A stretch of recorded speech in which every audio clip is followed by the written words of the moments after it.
Good evening. Welcome to ACTOROKE. Tonight is movie night, script night. It's not movie night, it's script night. We're just script reading night. Next week is movie night. But part of making the movie is reading the script. So if you are new to what we do here on ACTOROKE, we turn role-playing games into movies, and we do that through a 3-event cycle. We have an RPG game that we stream live here on Twitch, and then a week later, we do a script reading. That's what we're doing tonight, where we read the screenplay adaptation of the story created in that RPG game. So we have no idea where things are going. It's always like, oh, this is the script. This is what we're doing. Okay, great. And then we start. And tonight we will also start filming actors in front of green screens. Yeah, it's going to be mayhem. And a week from tonight, we will have an edited movie. Fingers crossed, knock on wood. It usually happens. Usually we manage to finish a movie in a week. Not always. So ACTOROKE is set in the world of Chaldea, which is my fantasy world that I've been creating since 1980. And it is broadcast here on Gen Con TV every Wednesday evening at 6 p.m. Pacific time. You can follow us on social media at World of Chaldea. We are currently in series 3 of our ACTOROKE program here. It's called Graver's Dig is the name of the story. It is a 6-episode mini campaign, if you will. This is episode 5, so this series is coming to a close soon. One more episode after this one, and then, what next? There are rumors that there will be a reunion of the first series cast, the Barbarians, that might lead up to a feature length, was it 70 minutes to be a feature length? Yeah. Leading up to a Christmas special, Barbarians Christmas special. Oh my God. Yes, this is what we are going to try and do next. Okay, so tonight we are doing, yes, okay. And in that series 3, by the way, I want to give a little shout out to the group that creates the story at the game table, Dungeon Master Mike Boozer, with a certain amount of hand-holding and oversight from Steve Connard, who is my business and creative partner and everything Chaldea related, and our screenwriter. I would not be doing this without him. And the players at that table, Lexi the First, who created the character Saoirse, and Carlton will play, and also Megan Karami Nasser, who plays the character Bahati, who Amber will perform. And we also have Rennie Arocto, who is often working on the other side of the cameras here. Yeah, he's back there. He's waving his hands mildly. He doesn't realize he's not in the camera. Rennie Arocto is not only the president of Zombie Orpheus Entertainment, he is a role player. He's a gamer, yeah, and also Bryce Bebop, who is the 4th player in this list. Okay, also we have Tanel Lovett, who is our illustrator, who, when you watch our RPG sessions, you will see something truly amazing. I mean, in addition to the Dungeon Master and the players aforementioned. Tanel does live illustrations of the action in the game on the Twitch channel. She's got her own little box, and she's up there just drawing her heart out, and she's amazing. Not only a great illustrator, she's fast. Yeah, love it. Okay. As we're doing this script, as you're watching this script reading, if you would like to follow along, feel free to do so. Our scripts are on our website, actoroke.com. So if you go to actoroke.com, you can follow along the script. Again, our socials at World of Chaldea. Please like us, subscribe, tell your neighbors, all that sort of stuff. Yeah, that's it. Okay, I'm going to go around and do introductions. We have a very, we're going to be confused tonight, so you're going to be triply confused because it's confusing enough for us. We've got one actor who's not here, and Adrienne will be subbing for him. we have everybody at the table just about is reading for 2 characters tonight. So this particular movie has a really big cast. Half of the actors aren't here. Thankfully, we wouldn't have room for them all. So some of them I just didn't invite. No, I'm just kidding. I would never do that. All right. So, introductions. Susanna. Hi. I'm Susanna Burney, and I am only playing the Orthy Vob. Instagram, Susanna.Burney. There you go. That's how it's done, boys and girls. Very well. All right, Andy. My name is Andy Doborowski. I will be playing Archibald as well as Orville. And you Cameron.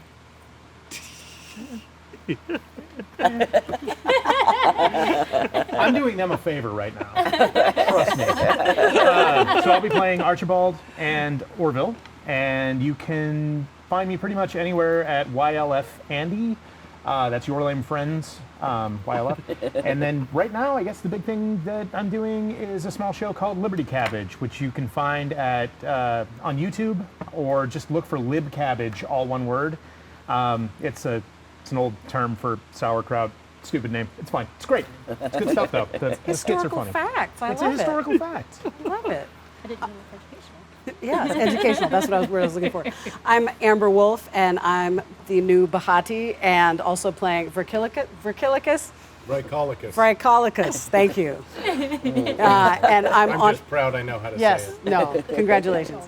On Instagram, I go by my burlesque performer name, which is Cafe Ole, like French, Ole, like Spanish, at Cafe Ole Ole. Is it outlet, or outlet ole? Is Outlet, it French and Spanish? Outlet Ole, yes. Hey, Sarah, Correct. Sarah. I did just say that, Scott.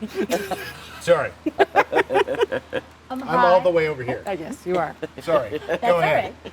You're good? Yep. Okay. He's really Done not. now. He's really not. Hi, I'm Ann Carlton. I will be reading for the fierce Irish warrior Saoirse, and then I'm going to be playing zombie Molly.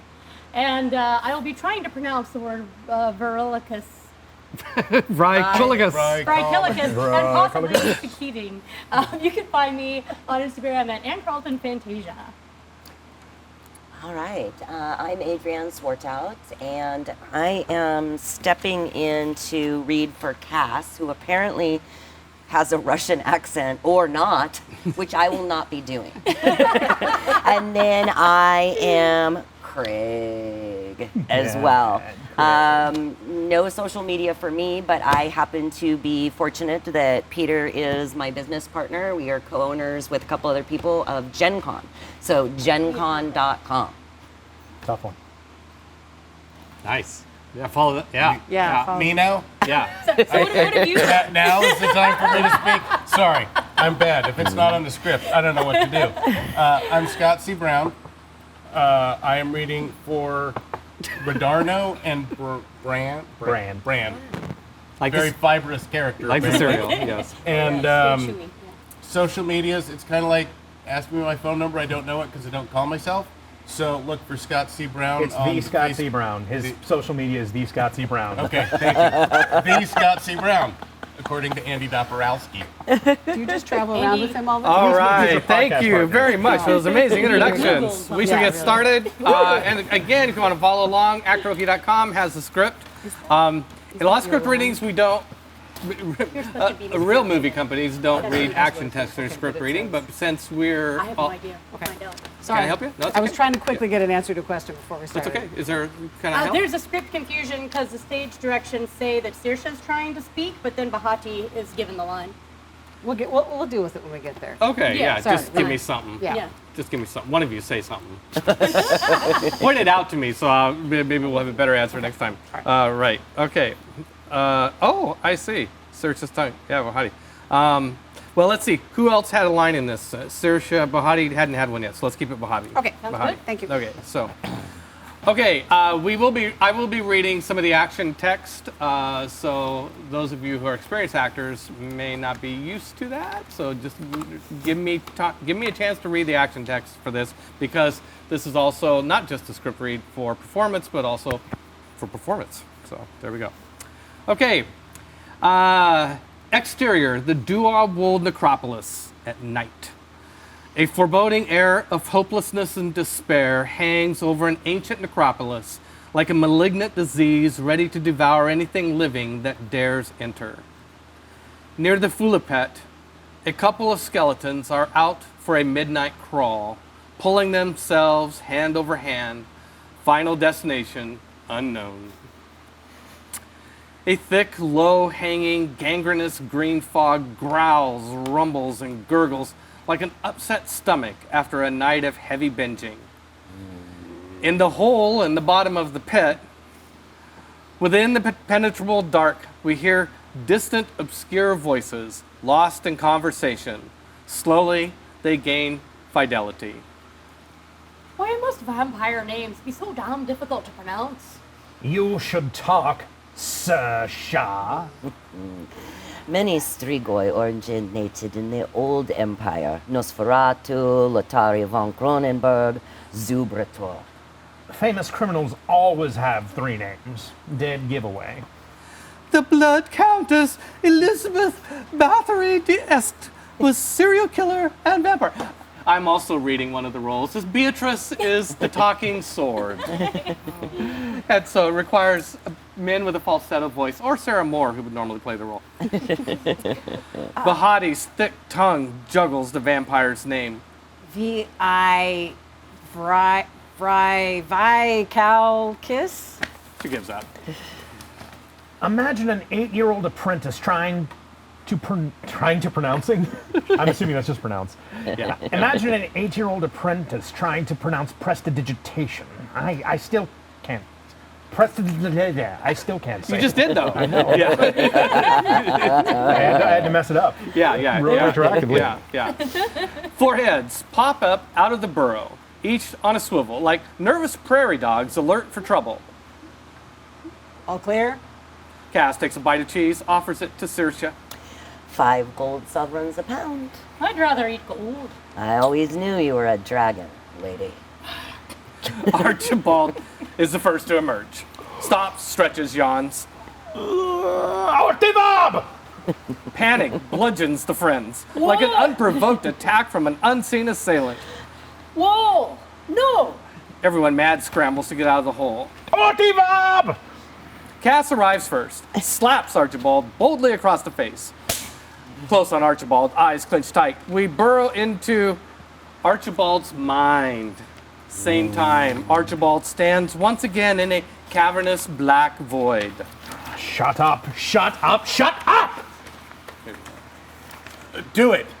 Again. Call her. Summon my mother. Ortivob. Ordivab. Perfect.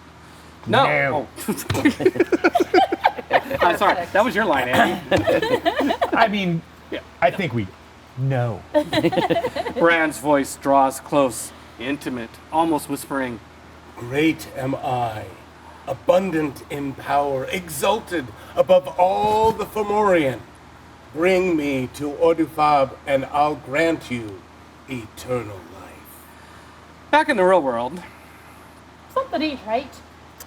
You think he's in conference again with the skull voice? and the great dragon was cast out, that old serpent called demon and devil, which deceiveth the whole world. That's what I thought. Slaps Archibald again. Archibald opens his eyes, mouth warped in terror, spitting. I'm really sorry. Ortivab! Oh, you need to stop me. Knock me out. Ortivab! Saoirse clamps her hand over Archibald's mouth, but he easily shrugs her off, flailing the shovel menacingly. You don't understand. I must do as he commands. Ortivab! We have to deal with that with tenacious. I imagine that's the problem. Saoirse and Bahati try to wrestle him to the ground, but bounce off an invisible barrier of strength. What the friggin'? What the hell? I can bind him. No, he casts is better. Hold person on his friend, but the enchantment fizzles, countered by an invisible opposing force. Oh, it's a new hex. I haven't quite worked out the kinks. My son. The The voice of the ancient Dinian Muon witch cackles a raucous, nerve-ending shriek of joy. Finally, I have found you. The insidious laughing continues painfully as talons on skin. Closer now. The howling takes physical form in the shape of green spinning fog. Finally, the green fog coalesces into Ortivob! Ortivob! Oh, hey, girl. My son, I hear you. I feel you. Finally. Saoirse covers her eyes, guilty as sin, like she just got caught with her hand in the till. Oh, we got him for you. Excellent. Excellent. We searched tenaciously for him. Ortivob sniffs, scans the nearly departed one by one. What is that I smell? We're dead, remember? No, I smell face sorcery about you. Cass holds up Archibald's shovel hand. Perhaps it's this matte dirt relic. You are working with the Tuatha De Danann. What? Not us. Is that another name for vampire? Because we just met a Count Vampire. Give me the skull. They all balk at once. We can almost hear screeching tires. What are you waiting for? We've uncovered an awful lot of skulls. Not to mention, we've never actually met your son. I have. Twice. Archie, shut up. Ortivob casts a binding spell on our heroes, freezing them into place like store window mannequins. The skull is close. I recognize his voice, calling and calling. Hand him to me, or I'll return you to the grave, torture you for all time. I will imprison you. Damn your souls to Anwin. That's not super motivating. All of these things I will do. Close on Archibald, a turmoil of uncertainty and finally resigns to the situation. I have it. Archie, what are you doing? She's just gonna take it anyway. Show me. The binding spell on Archibald relapses and he flops forward. I'm sorry, I should have been stronger. It's okay. Do what you got to do. He opens the bag. Bronze skull floats skyward. Orthivob's facial features illuminate in triumphant jubilation. Moran, my sweet, sweet son, finally home. Suddenly, a dark cloud descends upon the witch from behind, hitting her like a bolt from Zeus. Orthivob screams in terror as a blood-sucking parasite feeds upon her neck.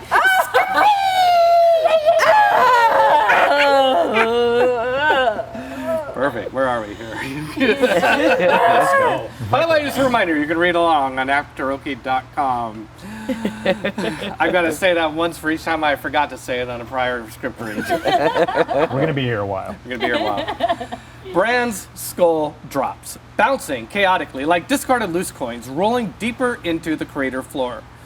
The nearly departed, with Orthivob's attention drawn to the vampire leech on her neck, that would do it. Her hold on them evaporates. Even free, our heroes stand momentarily transfixed, memorized by the epic confrontation between vampire and witch. Boom! A lightning bolt flashes and detonates, thunder close. Spells sizzle. A cacophony of alien sounds roar. The very fabric of reality seems to mutate. Holy gods, get back! They scramble. No, wait, get the skull. The scramble is now for the skull. I got it. No, he doesn't. A hand suddenly appears and the skull is gone. Eyes shift to see Redarno. Redarno! Bernardo, buddy, pal. Fancy meeting you here. I'm not surprised. Once again, an auspicious encounter. Redarno, return the skull. Redarno moves to a safer distance away from the raging epic spell battle threatening to consume everything. He takes a quick, nervous glance toward his master before lurching into prepared remarks. My master, the gracious Count Vricolaicus, received you into his home.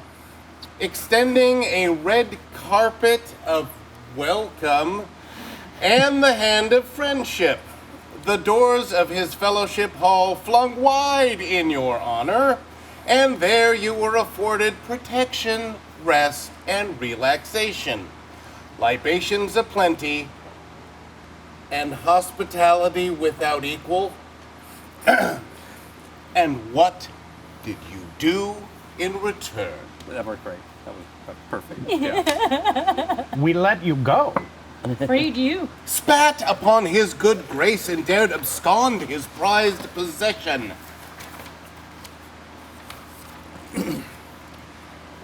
Where there are valuable possessions, there are thieves. He tried to steal my pendant. You are without honor. Honor? How dare you, sir? Scandal upon your reputation. Poof! Redarno disappears, and with him, any chance of getting the skull back. I don't like that guy. God damn it. Are we going to have to hike those 666 steps again? A spell detonates, momentarily obscuring the crater in dust. A vortex of purple haze forms like a desert mirage. Inside purple haze, humanoid shapes slowly materialize, moving slowly like ethereal ghosts on a plane of shadow. 3 zombies, Craig, Molly, and Orville, flower power beatniks, stumble, coughing, out of the thick fume. Oh, wow, man. The female waves her hand like a creator deity across the empty expanse at the dawn of time. Born to be wild. Buttercups and daisy flowers explode in vibrant wild growth at her feet. But then, colors quickly shift, tonal gray and then black. Finally, they wilt, curled into rigor mortis balls of dry stems and leaves, and then ash. That grass was primo. I'm totally baked. Orville takes a long, vicious hit from a fatty. Eyes, tiny slits behind the strain. The zombie holds, chest tight, beat, finally. Groovy. The spaced out beatniks casually take in the nearly departed. Back from extinction, y'all. Who needs a hit? Cass accepts the fatty and takes a long pull. Far out. Let your freak flag fly, baby. Takes another hit. That's some good shit. Archibald smacks the joint out of his friend's hand. What are you doing? Mellow out, man. We're just, like, sharing a moment, you know? Saoirse and Bahati gently pull Cass away from the newcomers. Orthy Bob's voice detonates loud over the crater. Kill them! Kill those thieving traitors! Oh, do we have to?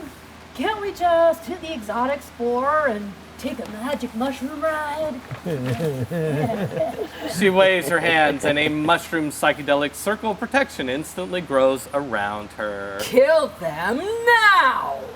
Oh, war is such a drag, man. Sucks, dude. If you feel that way, why do you listen to her? Oh, the master compels, and you know, we must oblige. By heaven's high will, compelled from shore to shore. Yeah.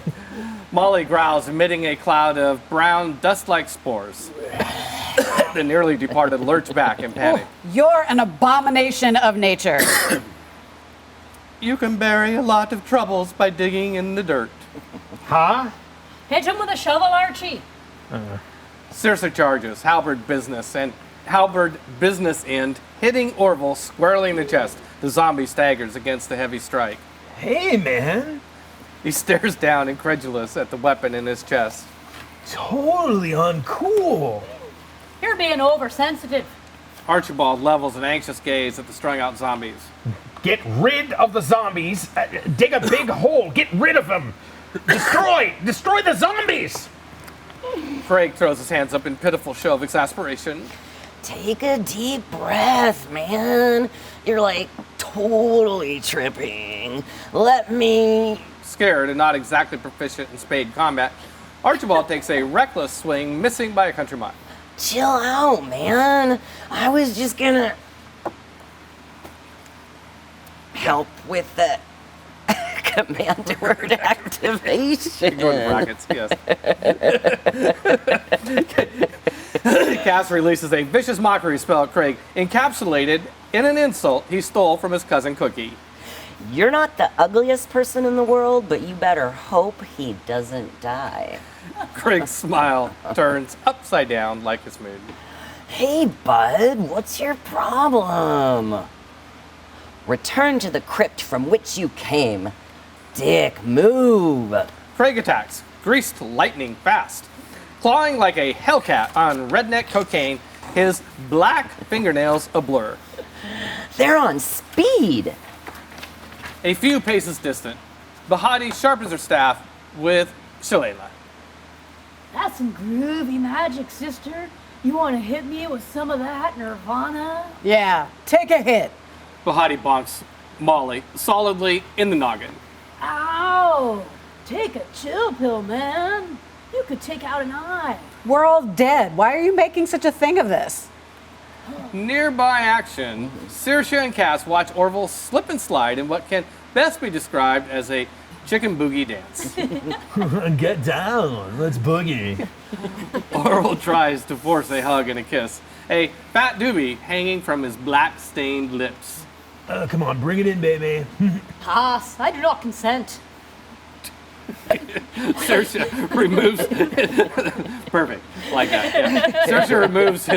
You can follow us along at ACTOROKE.com in the script read. If you care to follow us along at home, you'll notice there was a slight modification there, which we love. We like that. Yeah. Saoirse removes his hugging arm with a swift upward thrust, leaving a maggot-infested, undulating black stump. I can't tell if I'm happy or in misery. He wobbles, spots his hand still grasping the smoking fatty. Well, one last hit for the road. Sure.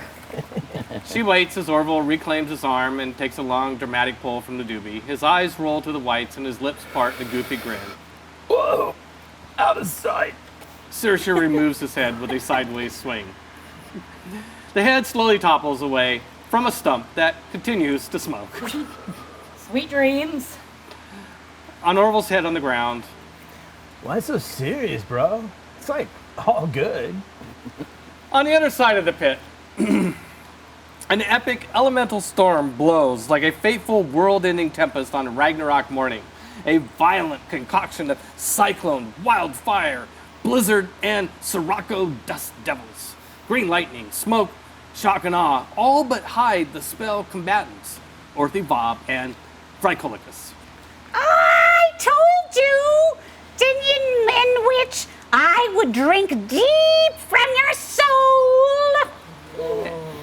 And from Orthy Bob, we hear reverberating shrieks of rage like thunder off distant hills. Help me, Bran! Her desperate voice trails off. Bran! Bran! Why are you forsaking me so? In the near ground, Craig faces the nearly departed. This aggression will not abide, man. Cass, vicious mockery at Craig yet again. I live the high life to make people like you interesting.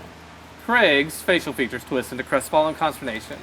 Why do you keep bringing me down, man? You're killing the vibe. At the same time, Bahati circles Molly, who keeps flinging herbal potpourri in the air like rice over newlyweds. Flower power is beautiful. Bahati protects her face from the stench of rotting plants. No. What you are doing is twisting the natural order of things. Just go with the flow. Decompose. How about you take a dirt nap? Bahati strikes. Her shillelagh-infused staff peppers the flower girl, knocking petals off her doped-up head. Meanwhile, Craig stumbles around, wired, inebriated, his non-beating heart clearly not in a fight. Oh no, man. Why? Huh? What has this world come to? He grabs Cass by the lapel, shaking him. Why? Why, man? Why? It's okay, man. We all have those kind of days. Molly hastily spreads cannabis seeds, casting plant growth. Get zonked. Weed sprouts up from the ground and then goes up in smoke. Arr. She waves her hand, directing the smoke at Bahati. Cass pushes Craig back and directs cutting words at Molly. Madam, you are ugly. I think I'll set it to music. Wow, dude. Come on, you keep bringing this party down. Why do you keep doing that, man? I can't take these people seriously. I'm sorry. I kind of like their vibe. Maybe we can get them to join us. Craig retreats as Saoirse pushes the advantage. Yeah, man. So, like, why do you keep juicing on me? So you can get some rest, my dude. She cracks his ribs with a thawing junk. Good job. I'm not too. Oh, shit. You hit me. Real hard, dude. If I do my job right. True to her word, she hits him hard again, this time in the shoulder, cracking bones and driving him to his knees. Bodacious light show, man. Can you see it? This is it. I'm gonna die. He starts to fall, and Bahati catches him in her arms. Aw. I'd like to lie down now if that's cool. Bahati lowers him to the ground. Thank you. Now I'm free to return to sweet oblivion. Suddenly, the spark of magic that gave him life fades. Bahati gently nudges his eyelids closed, and as she does, he crumbles to dust, leaving behind his name badge. Craig. Bye, Craig. I guess that leaves us with. They all look up at Molly, who's doing a hula hoop dance. Molly, you want to end this? It's 4 against 1. Look, man. Even if I wasn't compelled to kill you, your bummer attitude would convince me other. I'm compelled too. He tries to knock her off, or block off, and misses. That hoe is all show and no go. The black hole, called her mouth, cranks open wide, releasing soul-piercing high cackle. God's damn, girl. You got a wicked case of Molly mouth. I killed my mic too. Remember, you can follow us along at ACTOROKE.com. The script is there. You can read along with us and catch what parts we are changing as we go. The psychic power behind Cass's final vicious mockery insult reduces Molly's brain to the size of a pea. Molly falls to her knees. In another life, maybe we could have been friends, huh? Molly takes Bahati's hand and thrusts a ring into her palm. Take this and protect it. Don't let that witch have it.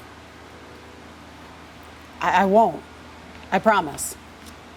I'll treasure it forever. Peace and love.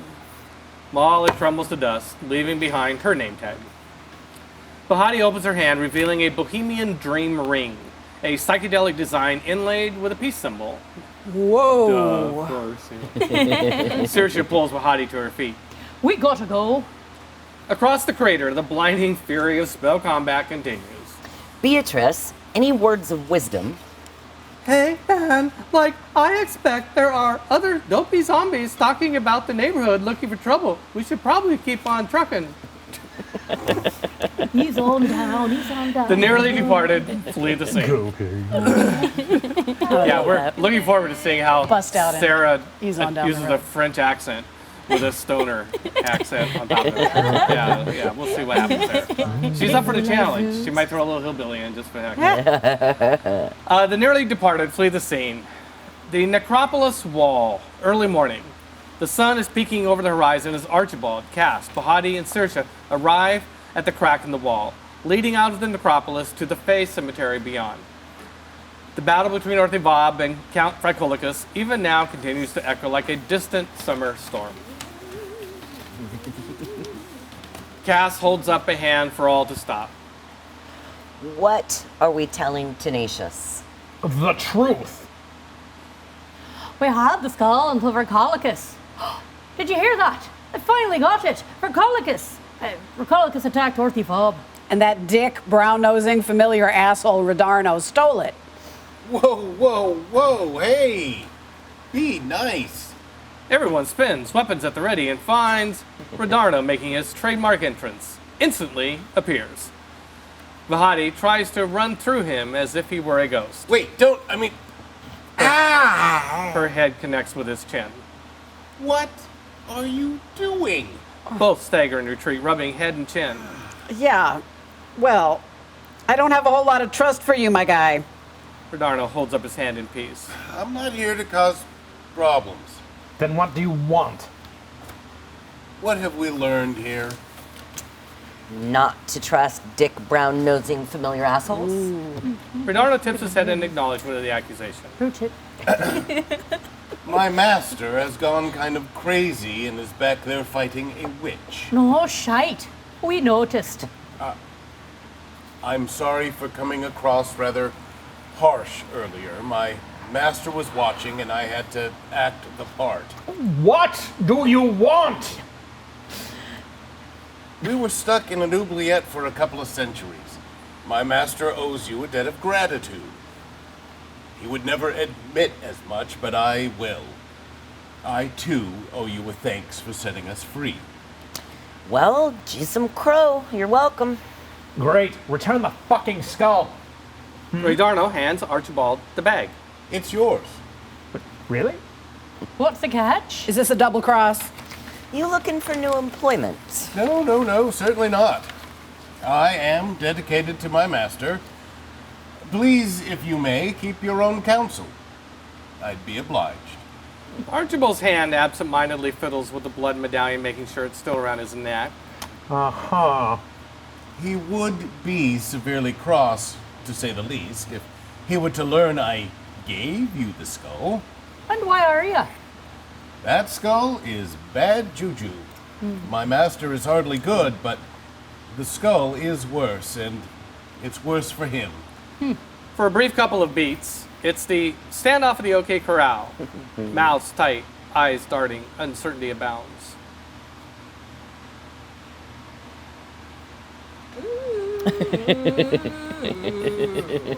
It's safe to presume. Wanted to make sure I got to see everybody. It's safe to presume you do not intend to give the skull to Orthifab. I got it. True wisdom is less presuming than folly. The wise man doubteth often and changeth his mind. The fool is obstinate and doubteth not. He knoweth all things but his own ignorance. Translate, please. Hey, look, man, that witch is a nihilist. The rest is kind of assumed. Yeah. The Not nearly, any better. yeah, the nearly departed nod and shrug in agreement. Fade to black. Because she's dude. Yeah. That's why that spell really tied the table together, man. Thank you for joining us tonight here at an ACTOROKE script read set in the world of Chaldea on Gen Con TV, Wednesdays, 6 p.m. Pacific time at World of Chaldea.